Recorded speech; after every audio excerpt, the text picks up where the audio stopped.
Green tea हे एक आरोग्यदायी पेय म्हणून प्रसिद्ध आहे। ग्रीन टी हा अनऑक्सिडाइज्ड टी चा प्रकार आहे, अर्थात चहाच्या पानांवर ऑक्सिडेशन ची प्रक्रिया केली जात नाही, ज्यामुळे चहाच्या पानांचा हिरवा रंग तसाच राहतो आणि म्हणूनच या चहाला ग्रीन टी असं म्हटलं जातं।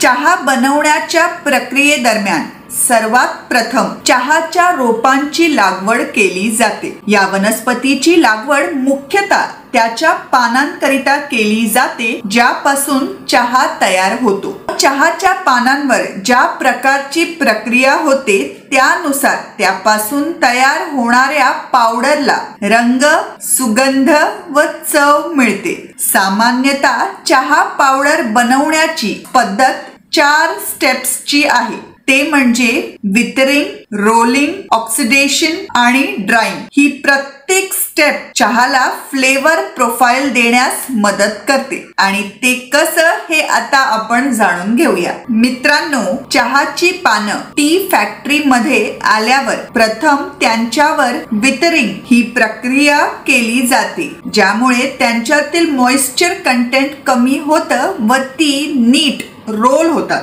पानांमध्ये जवळपास 75% पाणी असतं, जे या प्रक्रियेमुळे 45% पर्यंत कमी होतं। पुढे या पानांवर रोलिंग ही प्रक्रिया केली जाते। रोलिंग झाल्यामुळे पानातील इंटरनल सेल स्ट्रक्चर्स ब्रेकडाउन होतं, ज्यामुळे त्यातील इसेन्शियल ऑइल्स व एन्झाइम्स रिलीज होतात, जे ऑक्सिजन बरोबर रिॲक्ट होतात व यामुळे चहाला त्याचे फ्लेवर्स व अरोमा मिळते। त्यानंतर ऑक्सिडेशन ही प्रक्रिया केली जाते, ज्याला फर्मेंटेशन असं देखील म्हटलं जातं। या स्टेप मुळे चहा पावडरला त्याचे फ्लेवर्स मिळतात। या प्रक्रियेदरम्यान पानांमधील एन्झाइम्स व ऑक्सिजन यांचं इंटरॅक्शन होतं, ज्यामुळे क्लोरोफिल ब्रेकडाऊन होतं व टॅनिन्स रिलीज होतात, ज्यामुळे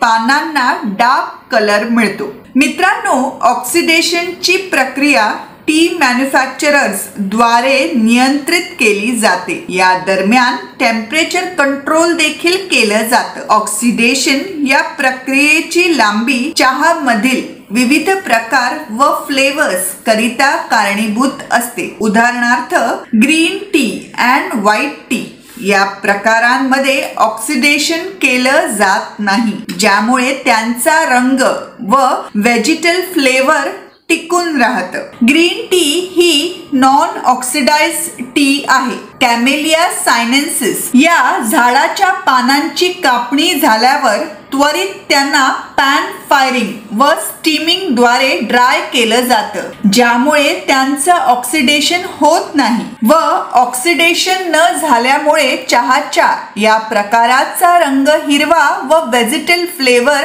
टिकून राहतं। ग्रीन टी साधारणपणे हिरव्या, पिवळ्या व फिकट तपकिरी रंगाची असते। मित्रांनो, ग्रीन टी पिणं हे आपल्या शरीराला आरोग्यदायी मानलं जातं, कारण यात अनेक पोषक घटक आहेत, जसं की vitamin A, vitamin C, vitamin B and B12, vitamin K, antioxidants, amino acids सह folic acid, fluorides, iron, magnesium, beta carotene, calcium, स्टेनियम, copper, nickel, zinc, phosphorus, polyphenol, caffeine, tannins, catechins, essential oils इत्यादी। आणि मुख्य म्हणजे green tea उकळल्यावर देखील हे सर्व घटक तसेच राहतात, ज्यामुळे त्यांची पौष्टिकता टिकून राहते।